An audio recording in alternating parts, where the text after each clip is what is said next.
Bukan karena tidak mampu membeli ember plastik, tetapi ember besi dari Tongchuan lebih bernilai secara ekonomi. Agar masyarakat Pakistan dapat menggunakan ember yang murah dan tahan lama, bengkel besi putih yang terletak di Peshawar ini memanfaatkan lembaran besi galvanis berkualitas tinggi untuk membuat ember besi dengan nilai ekonomis yang sangat baik. Di depan kita, seorang pekerja sedang menangani lembaran besi galvanis yang akan digunakan sebagai bahan baku pembuatan ember besi. Pekerja pertama-tama menandai garis panduan dengan cermat di atas besi menggunakan papan kayu, lalu menggunakan gunting untuk memotong besi sesuai garis yang telah ditandai. Hal ini dilakukan agar potongan besi berbentuk segmen yang sesuai dengan standar yang dibutuhkan. Setelah itu, pekerja memasukkan potongan besi ke dalam mesin pembentuk lengkungan.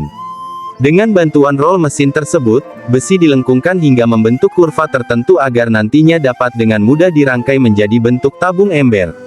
Namun, dalam teknik tradisional pengerjaan besi putih, proses penyambungan tidak menggunakan las. Sebagai gantinya, pekerja memasukkan besi ke dalam mesin pelipat untuk melipat kedua ujungnya, membentuk alur berbentuk U.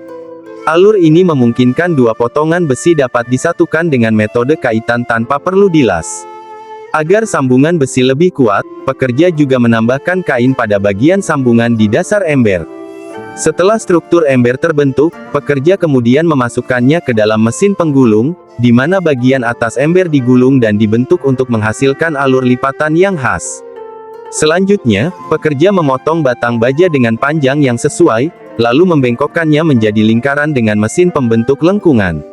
Lingkaran baja ini kemudian dimasukkan ke dalam alur lipatan di bagian atas ember, lalu diproses lebih lanjut dengan mesin penguat untuk membungkus batang baja sepenuhnya di dalam lipatan besi.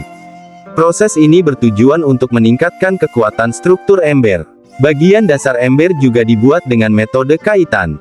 Pekerja pertama-tama menggulung tepi bagian bawah ember, lalu memotong lembaran besi berbentuk lingkaran dengan ukuran yang pas.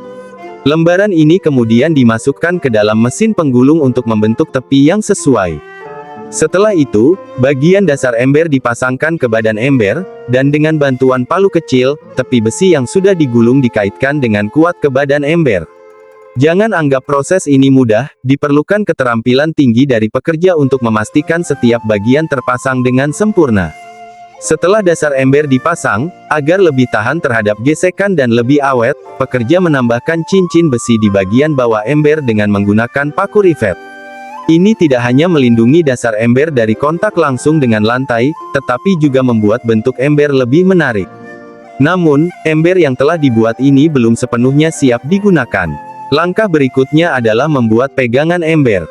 Pekerja membentuk batang baja menjadi pegangan berbentuk trapesium, lalu menggunakan potongan besi bekas untuk membuat dudukan pegangan. Setelah pegangan dipasang ke dudukan, pekerja mengaitkannya ke badan ember menggunakan kain sebagai peredam tambahan.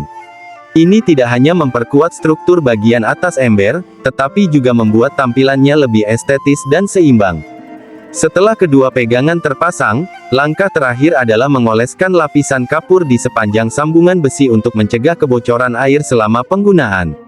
Dengan demikian, proses pembuatan ember besi ini telah selesai. Setelah melihat seluruh prosesnya, ada berapa banyak dari kalian yang pernah menggunakan ember seperti ini?